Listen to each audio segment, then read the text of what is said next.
할렐루야. 옆에 분과 신앙 고백하겠습니다. 예수님은 그리스도 모든 문제 해결자입니다. 옆에 보고 같이 보고 하십시오. 다시 인사합니다. 오직 복음으로 인생 포럼하는 제자입니다.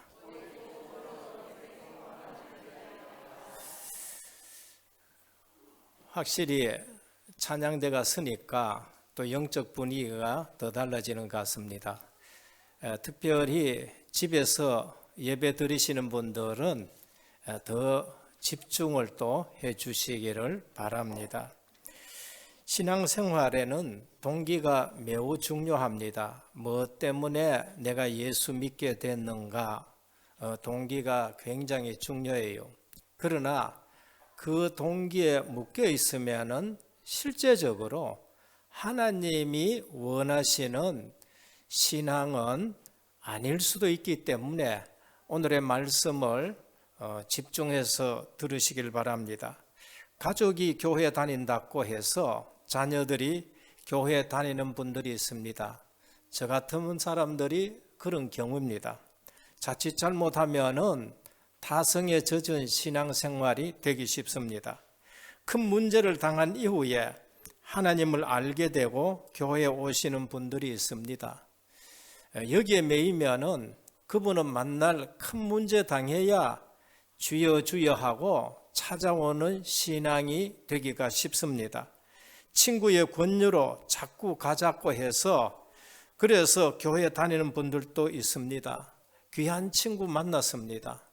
아마 하나님이 강권적으로 여러분들을 인도하시는 줄로 믿어야 됩니다.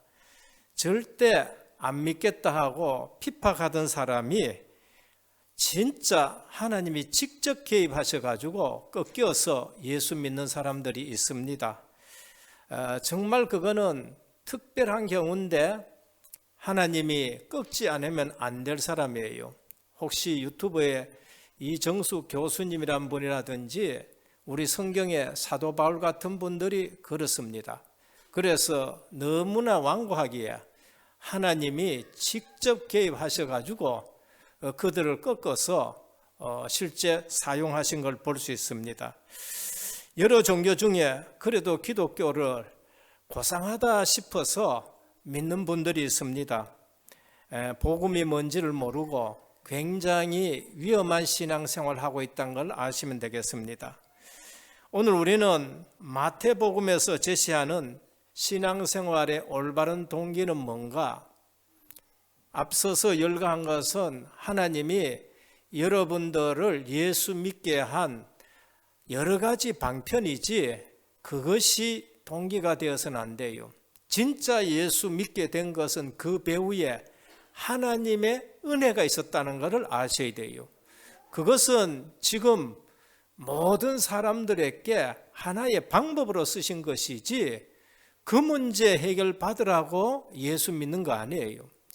그래서 너희가 그 은혜를 인하여 믿음으로 말미암아 구원을 받았나니 이것이 너희에게서 난 것이 아니요 하나님의 선물이라고 말씀했었습니다. 그래서 하나님이 은혜로 여러분들을 구원하시기 위해서 때로는 사건도 일으키시고 때로는 믿는 집에 태어나가지고 정말 은혜로 너같이 구원 얻은 자가 어디 있느냐 한 것처럼 그렇게 되는 분들도 있고 워낙 완고하면은 하나님이 직접 개입해가지고 꺾어서 무릎 꿇어가지고 믿게 하시는 경우도 있습니다. 그래서 은혜로 구원받았는 것은 우리에게는 돈으로 지불해서도 해결할 수 없는 문제가 있어요. 내가 노력으로 내가 발버둥 쳐도 해결 안 되는 문제가 있어요. 그게 죄의 문제예요. 내가 100가지 착한 일을 해도 죄 하나는 절대 해결되지 않는 게 있습니다. 그게 원죄라는 것이 있어요. 원죄가 도대체 뭐냐? 하나님 모르고 태어나는 거예요. 그게 원죄예요. 왜 그러느냐? 아담 안에서 태어나기 때문에 그래요.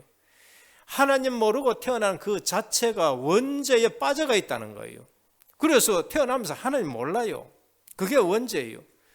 그래서 하나님 만날 길이 없으니까 하나님의 형상을 금수와 버러지와 인간의 썩어질 모습을 만들어 놓고 거기에 절하고 거기에 복을 돌라 그래요. 그 원죄 속에 빠져서 그런 겁니다. 양심은 곱고 착한데도 그 일을 해요. 그게 원죄예요. 알고 보니까 사단이 딱 그를 잡고 있는 겁니다. 그래서 그 일을 해결할 수 없어서 하나님이 누구를 보내시느냐? 하나님의 아들 그리스도를 보내시는 겁니다. 그래서 그리스도가 오셨을 때에 뭐라고 하셨느냐? 마태복음 1장 19절에서 23절에 보면은 그가 자기 백성을 그 죄에서 구원할 자라라고 말씀합니다. 그래서 구원 예수라는 이름을 가지고 오시는 거예요. 그래서 오셔가지고 뭐 하느냐? 우리를 구원해서 함께 살게 하는 겁니다. 그걸 임마누엘이라 합니다. 방법이 뭐냐? 세 가지 직분, 그리스도예요. 하나님 만나는 길, 내가 길이다. 죄 문제 해결하신 제사장, 내가 십자가에서 그 죄를 다 도말해버렸다. 인간을 붙들고 있는 사단마귀 귀신, 하나님의 아들이 나타나신 것은 사단의 일을 멸하려 하심이라고요. 그 일 때문에 오신 거예요. 그래서 진짜 신앙생활의 올바른 동기는 은혜요. 그 은혜로 우리 죄 문제가 해결이 되어지고 우리가 무엇 때문에 신앙생활을 하느냐? 임마누엘 누리기 위해서 신앙생활을 하는 거예요. 하나님이 나와 함께 하시고 하나님이 우리와 함께 하시고 그거를 누리는 것이 신앙생활입니다. 이거 놓치고 무슨 문제 해결하고 문제 해결됩니다. 다음에 또 그 문제에 또 걸려요. 그래서 그리스도로 완전 답내기를 주님의 이름으로 축원합니다. 그래서 임마누엘 되면은 뭐 해야 되느냐? 밥 먹는 문제가 아니에요. 영적 생활입니다. 마태복음 4장 1절에 10절에 사람이 떡으로만 사는 것이 아니에요. 하나님의 입으로 나오는 모든 말씀으로 살지니라라고 하셨습니다. 그리고 세상 사람들이 아는 그리스도가 아니에요. 세상 사람들이 나를 누구로 하느냐? 너희는 나를 누구로 하느냐? 주는 그리스도시요 살아계신 하나님의 아들이십니다. 바요나 시몬아 네가 복이 있도다고 하셨습니다. 그래서 진짜 예수 그리스도를 깨달아지고 은혜로 믿어지면은 세상에서 나만큼 행복한 사람이 없어야 돼요. 세상에서 내가 제일 행복한 사람인 줄 믿으시길 바랍니다. 저는 그렇습니다. 이 세상에서 누가 제일 행복하냐? 내가 제일 행복하다는 거예요. 왜? 내가 예수 그리스도를 믿게 되어지고 구원 얻은 하나님의 백성이 됐기 때문에 그래요. 그래서 모세가 히브리인들 애굽의 종사령 그들 불러내놔 놓고 뭐라고 했습니까? 이스라엘이여 너희는 행복한 자로다. 너희같이 구원 얻은 자가 어디 있느냐? 이것을 모르면은요 신앙생활 하는데 아직도 신앙생활의 본질을 모르는 겁니다. 돈 벌지 말라는 말이 아니고 출세하지 말라는 말이 아닙니다. 출세와 돈 버는 것 가지고 결코 행복할 수 없다는 것을 우리에게 말씀합니다. 이래 됐을 적에는 오직 예수 그리스도밖에 없어요. 그게 마태복음 17장 1절에서 9절인데 엘리야도 사라지고 모세도 사라지고 오직 예수 그리스도만 남게 돼요. 그때 하나님이 너희는 저의 말을 들을지니라 라고 하셨습니다. 그래서 그 그리스도가 하늘의 권세, 땅의 모든 권세를 가졌습니다. 마태복음 28장 16절에 20절. 그러면서 너희는 가서 모든 족속으로 제자를 삼아라. 하늘과 땅의 모든 권세 가지신 분이 저와 여러분을 부르셨습니다. 그리고 답을 나고 증인으로서 어디로 가고 땅 끝까지 이르러 증인이 되리라고 말씀했습니다. 오늘 여기에 방향 맞추는 저희들 여러분 되시기를 주님으로 축원드립니다. 본론입니다. 오늘 또 네 종류의 질병이 나옵니다. 그래서 이 질병에 치료된 것만 가지고 보고 예수를 따라오려고 하는 사람이 있어요. 그때 그 이후에 보면은 따라오지 마라 그래요. 이유가 뭔가? 너는 육신적인 거 그것 보고 날 따라오려고 하는구나. 병 낫는 것 보고 따라오려고 하는구나. 기적 보고 따라오려는 거나 동기가 틀렸기 때문에 그가 가진 동기가 육신적인 것 때문에 예수님이 그러십니다. 여우도 굴이 있고 공중에 새도 깃들 곳이 있지만은 나는 머리 들 것이 없다. 네가 원하는 거 그거가 때문에 내가 온 것이 아니다 하고 딱 잘라 말씀하세요. 또 한 제자는요, 이 모든 것을 보고 그러는데 주님을 따라가려 그러는데 장사를 지내고 아버지 장사 지내고 가야 되겠습니다 하니까 주님이 거기 못 가게 해요.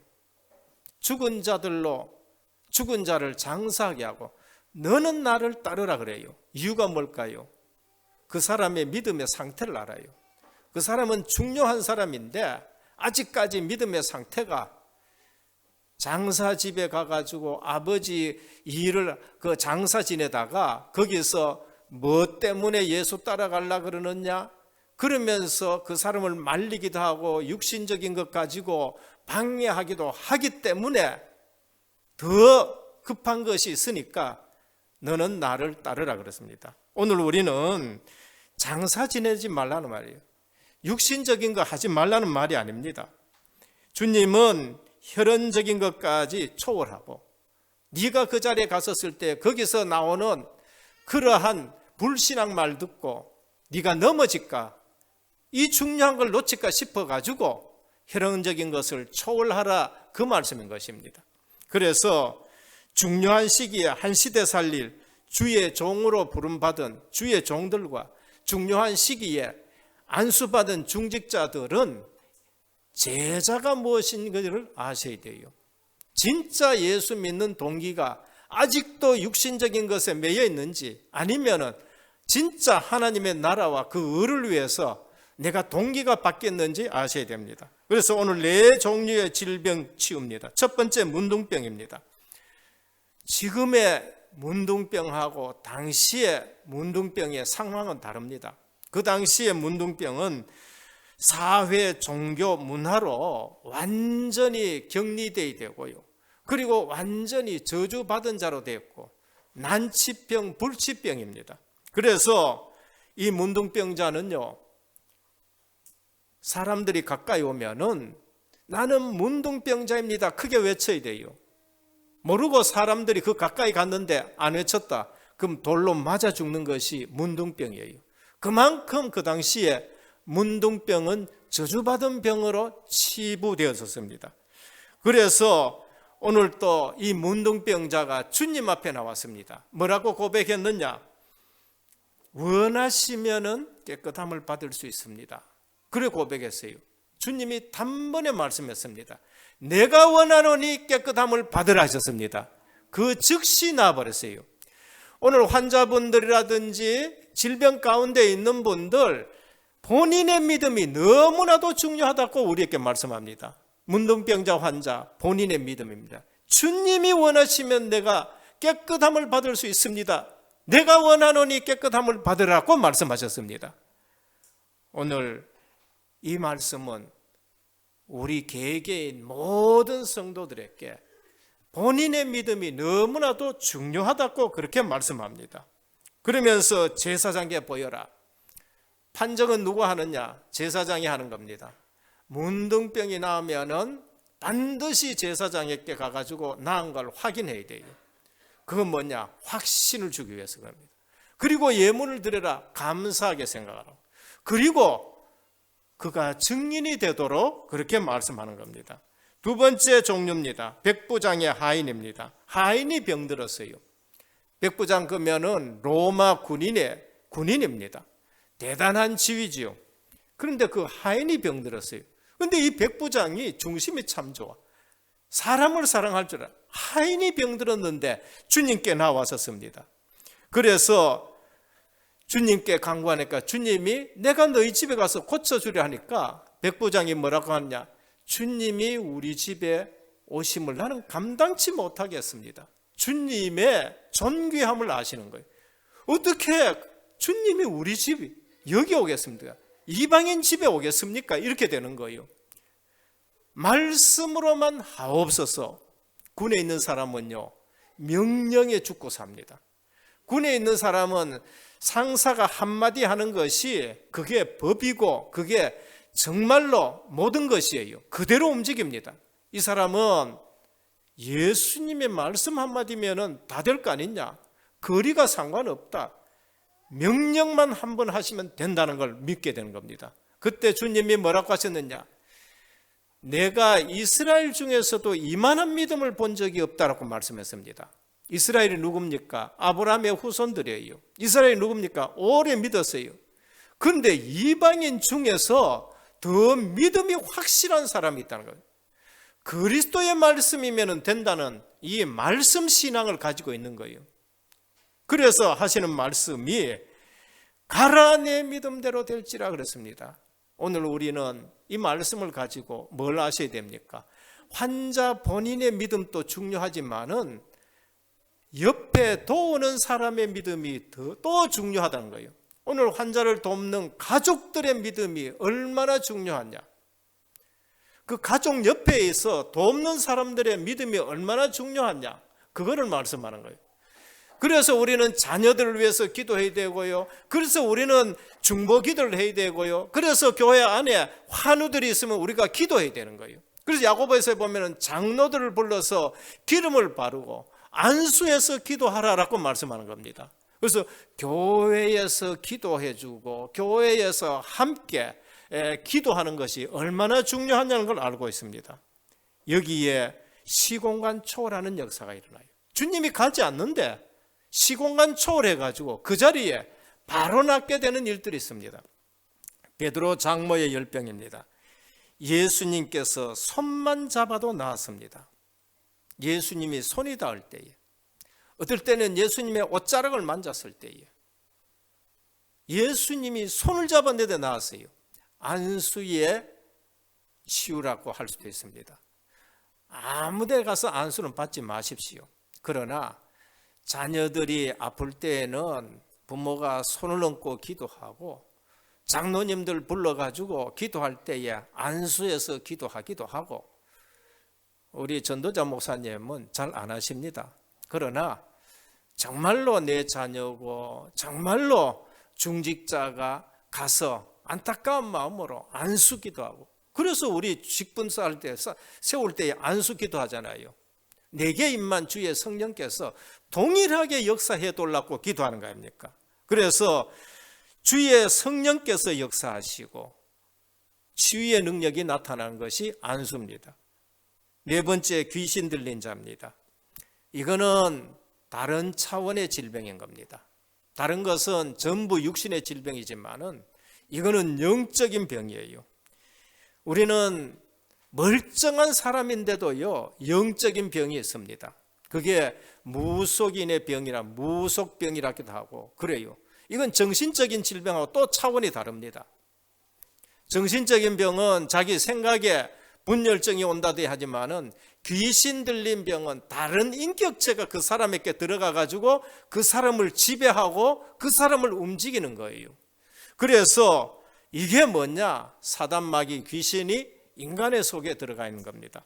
그래서 예수님께서 귀신을 쫓아내시고 질병을 치유하는 거예요. 그래서 우리는 모르기 때문에 예수 이름으로 기도하고 우리는 모르기 때문에 예수 이름으로 권능을 행사하게 되는 것입니다. 그래서 복음 전했는데 믿었는데 이게 치유되는 거죠. 병원 가도 이게 답이 안 나고 아무런 문제, 엑스레이 찍고 MRI 찍어도 아무 문제 없어요. 근데 이 사람에게는 이상한 일들이 나는 거예요. 그게 영적인 병이고 그게 귀신 들린 병이에요. 그런데 의사는 그걸 몰라요. 누구만 아느냐? 성도만 아는 거예요. 진짜 예수 믿는 사람만 아는 거예요. 그래서 우리를 영적 의사로 지금 파송한다는 걸 말합니다. 그래서 실제로 이 땅에는요, 이 일들이 너무 많아요. 증인되라, 우리 교회도 많이 있습니다. 본인들이 얘기도 하기도 합니다. 우리 장립 집사님 중에 한 분 그랬잖아요. 얘 귀신이 어디 있어, 어디야? 아주 큰 소리 쳤어요. 귀신이 있으면 내한테 와봐라. 그런데 진짜 떼거리 귀신이 그 장립 집사님한테 들어가 버렸어. 장립 집사님이 얼마나 고통스러웠는지요. 하나님 앞에 막 매달려가지고 제발 살려달라, 제발 살려달라는데 귀신들이 다 떠나갔었습니다. 지금 계십니다. 우리 교회에 계세요. 그래서 의사가 모르는 병이 있어요. 둘째입니다.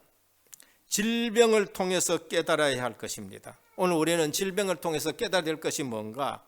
하나님의 계획을 이룰 수 있고 믿음이 생깁니다.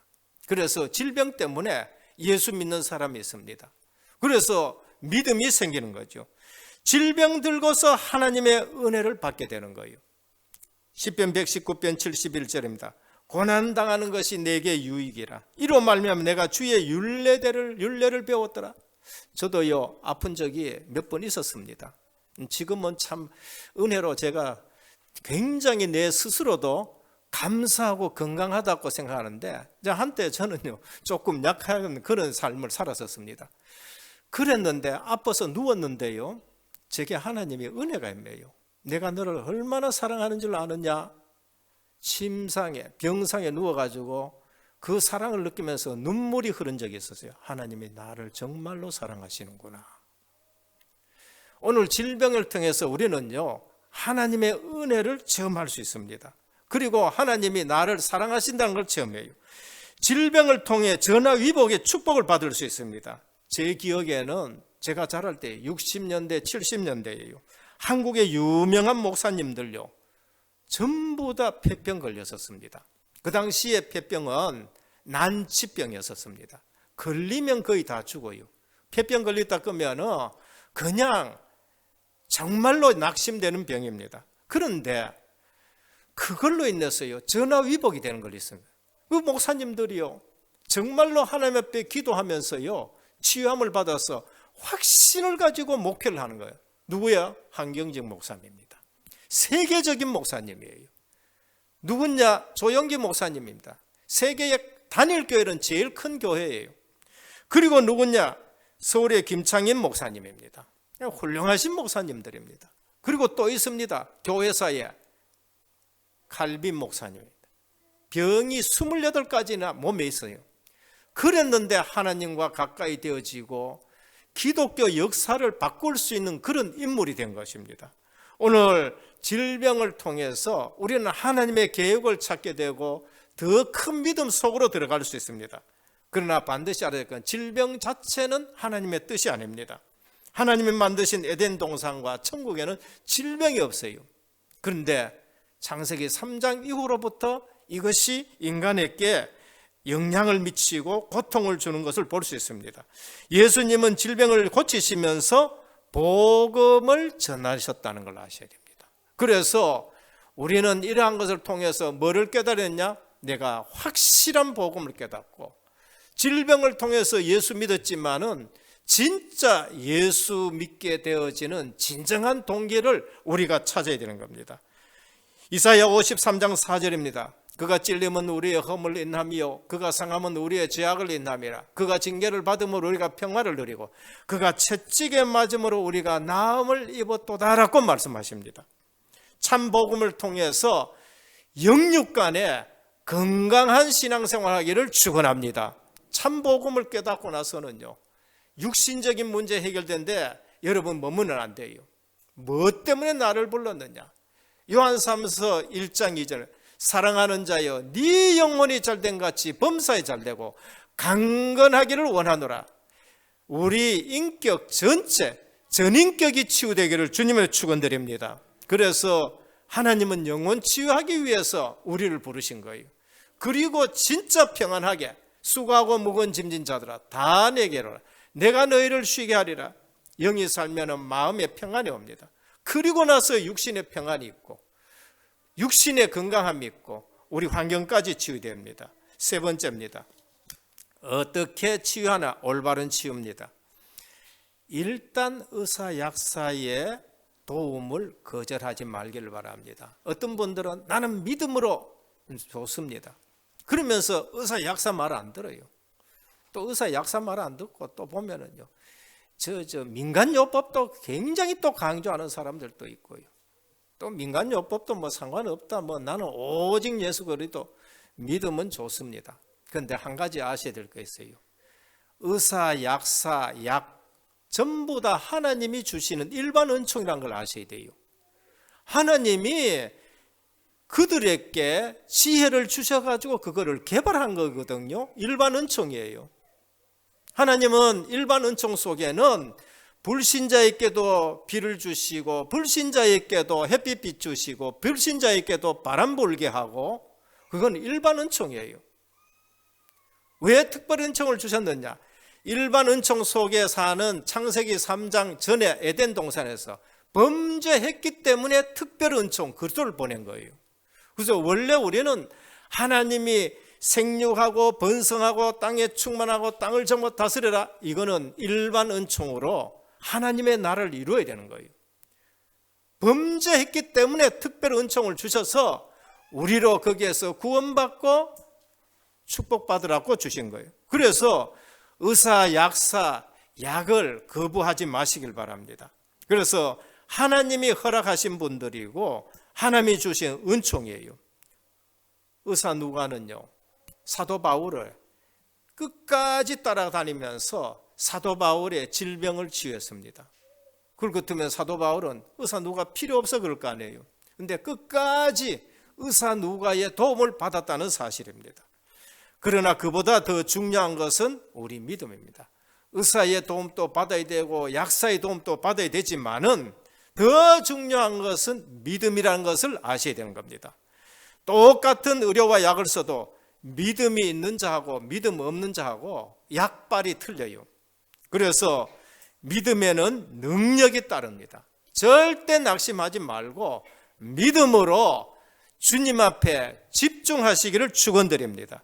그래서 사람의 몸에는 믿음이 있을 때에 또 다른 능력이 나타나요.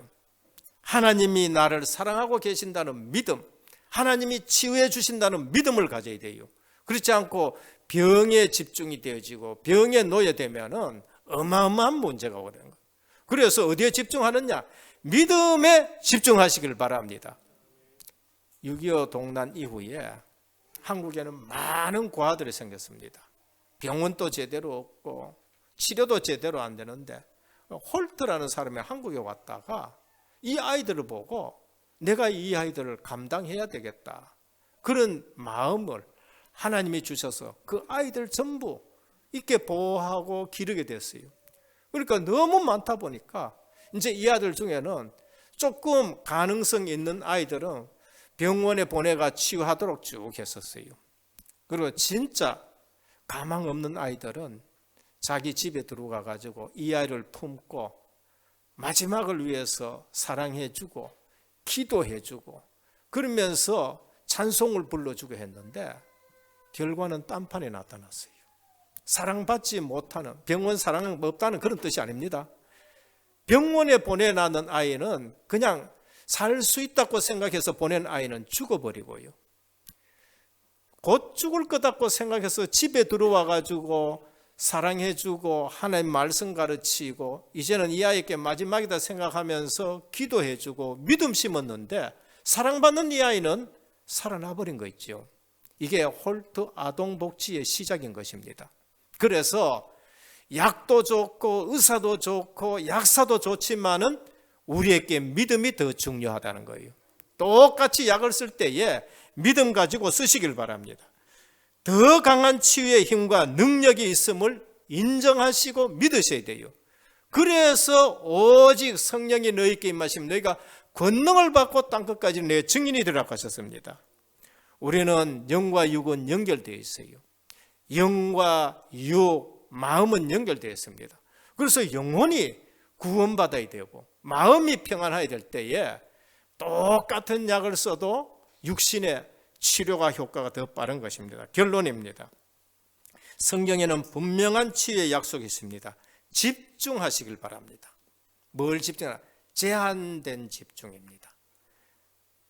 40일 동안 제한된 집중했습니다.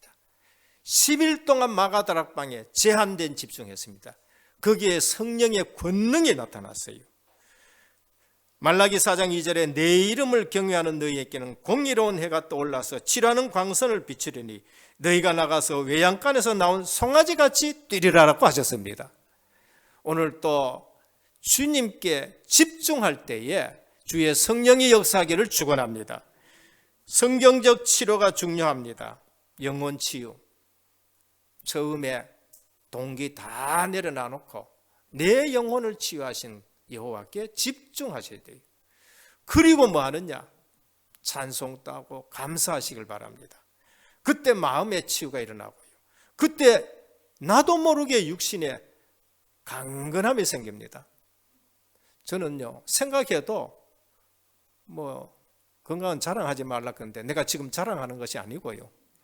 자랑하는 거 아니고 옛날에 회사 다닐 때에는 뭐 골골골 좀 했었습니다. 그런데 정말로 영적인 힘이 있다는 걸 알게 되어지고요. 영적인 치유가 있다는 걸 알게 되어지고, 만일에 회사에서 밤 12시 나오라고 새벽에 나오라 그러고 난 벌써 죽었지 싶어요. 근데 진짜 영적인 힘이 뭔지를 알게 되어지고요. 영적인 힘이 있으니까 전에보다 내가 더 건강하다, 저는 그렇게 생각을 합니다. 성경적 치유입니다. 영혼 치유, 마음 치유, 육신 치유, 환경 치유. 하나님이 원하시면 얼마든지 치유될 수 있습니다. 그래서 오늘 또 우리의 믿음이 중요하고 가족과 옆에서 기도하는 성도들의 기도와 믿음이 중요하고, 그러면서 영적인 치유가 중요하다는 걸 말씀합니다. 그래서 제한된 집중입니다. 선택된 집중하시길 바랍니다. 하나님이 나를 불렀구나. 7집사 선택된 사람이에요. 하나님이 우리를 선교사로 불렀구나. 5명이 정말로 기도했는데 2사람 선교사로 선택된 집중이에요. 하나님이 나를 목사로 불렀구나. 하나님 나를 중직자로 세웠구나. 내가 선택된 이 부분에 집중. 하나님이 우리를 다락방으로 불렀구나. 선택된 집중이에요. 원내스에 집중하시길 바랍니다. 여기에 흑암이 무너져요. 우리 교회가 원내스 딱 될 때에 흑암이 무너질 줄 믿으시길 바랍니다. 가정이 원내스에 되도록 집중하시길 바랍니다. 여기에 치유의 역사가 일어나는데, 오늘 또 처음 육신적인 동기 다 내려놔 놓고 진짜 우리 죄 문제 해결하시고 우리와 함께 하시고 우리를 증인으로 세워서 하나님 나라를 이루기 위해서 부르신 저와 여러분들, 정말로 복음 안에서 완벽한 치유가 있기를 예수 그리스도의 이름으로 축원합니다.